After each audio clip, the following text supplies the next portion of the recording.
Shalom Bapak Ibu, puji Tuhan, bagaimana kabar Anda semua? Tentu saya percaya kita semua dalam keadaan yang baik, sehat, dan diberkati Tuhan. Dan ini menjadi doa saya kepada setiap Anda semua yang mendengarkan channel YouTube ini. Nah mari Bapak Ibu, di hari ini kita akan merenungkan firman Tuhan, dan renungan singkat yang saya sampaikan di hari ini saya beri tema, ketika rasa iri masuk menyelinap di hati. Mari kita lihat sebuah kisah di Perjanjian Lama, yaitu di dalam kitab 1 Samuel pasal 18 ayat 6 sampai yang ke-9. Tetapi pada waktu mereka pulang, ketika Daud kembali sesudah mengalahkan orang Filistin itu, keluarlah orang-orang perempuan dari segala kota Israel menyongsong Raja Saul sambil menyanyi dan menari-nari dengan memukul rebana, dengan bersukaria dan dengan membunyikan gerincing. Dan perempuan yang menari-nari itu menyanyi berbalas-balasan, katanya, Saul mengalahkan beribu-ribu musuh, tetapi Daud berlaksa-laksa. Lalu bangkitlah marah Saul dengan sangat, dan perkataan itu menyebalkan hatinya, sebab pikirnya, kepada Daud diperhitungkan mereka berlaksa-laksa, tetapi kepadaku diperhitungkan beribu-ribu. Akhirnya jabatan raja itu pun jatuh kepadanya.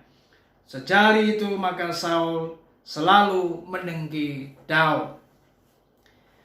Bapak Ibu, Daud setelah ia mengalahkan Goliat, maka Alkitab mencatat perempuan-perempuan dari segala penjuru kota Israel, mereka dikatakan menyongsong Raja Saul sambil menyanyi dan menari. Mereka bersukaria, mereka menyanyi menari, mereka memukul rebana dengan alat-alat musik yang lainnya, dan mereka menyanyi berbalas-balasan, dan mereka berkata, Saul mengalahkan beribu-ribu musuh, tetapi Daud berlaksa-laksa. Rupanya perkataan ini membuat Saul menjadi sangat marah, dan ia benar-benar tidak bisa menerima akan apa yang terjadi. Dan sejak itu Alkitab mencatat Saul selalu saja mendengki Daud. Saudara, dari kisah ini ada satu hal yang sangat penting yang harus menjadi titik perhatian kita, yaitu berhati-hatilah dengan apa yang namanya iri hati. Ayo, siapa di sini yang tidak pernah iri hati? Bukankah ketika kita melihat orang lain dipuji lebih baik dari kita? Ketika kita melihat orang-orang yang masih muda, jauh umurnya dari kita, mereka lebih sukses, dan kita menjadi marah. Karena kenapa mereka lebih hebat? Kenapa mereka lebih sukses daripada saya? Saudara, bukankah ini sering terjadi? Baik di dunia pekerjaan, baik di dunia pelayanan, apapun macam bentuknya, kita seringkali tidak luput dari apa yang namanya perasaan iri. Ini memang manusiawi. Tetapi saya berkata pada hari ini, ingat, iri hati itu sudah dosa. Namun berhati-hatilah ketika iri hati ini mulai masuk menyelinap di hatimu, maka benih iri hati ini akan melahirkan dosa yang berikutnya.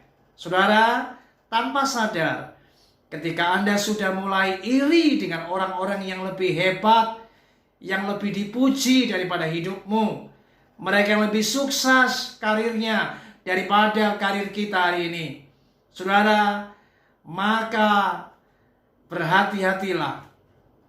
Perasaan iri ini akan membawa engkau kepada sebuah tindakan yang selanjutnya bisa membawamu kepada sebuah kejahatan. Coba lihat di ayat yang ke-10. Perhatikan baik-baik. 1 Samuel 18 ayat yang ke-10. Mari kita perhatikan.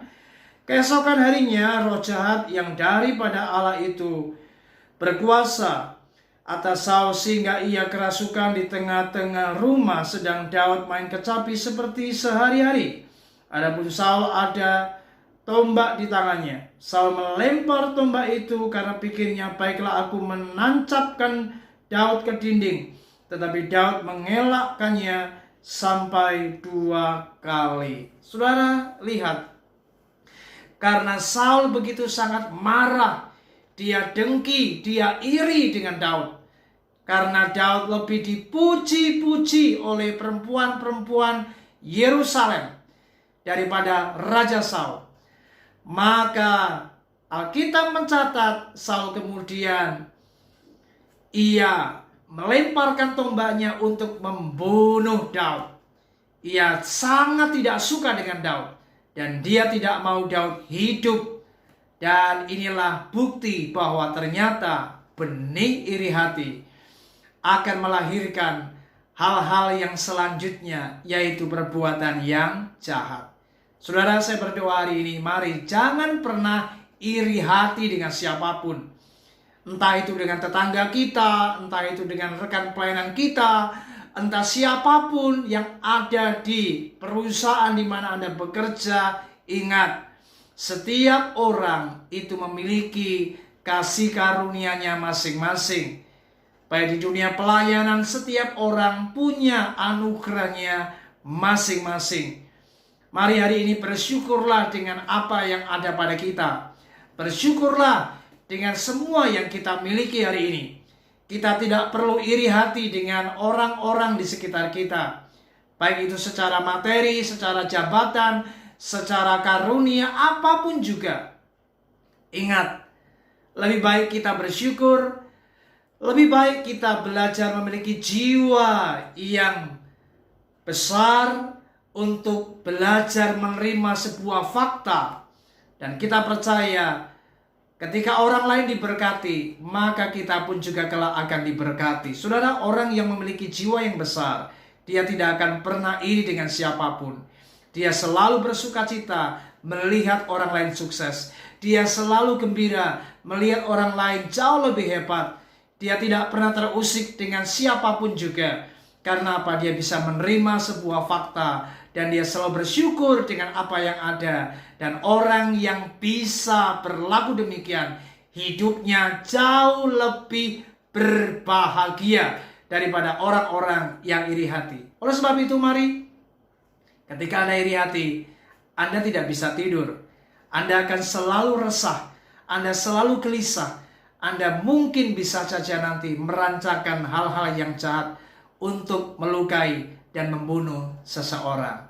Itu sebabnya mari hari ini perhatikan firman Tuhan bahwa iri hati itu tidak akan pernah membawa sebuah dampak yang positif.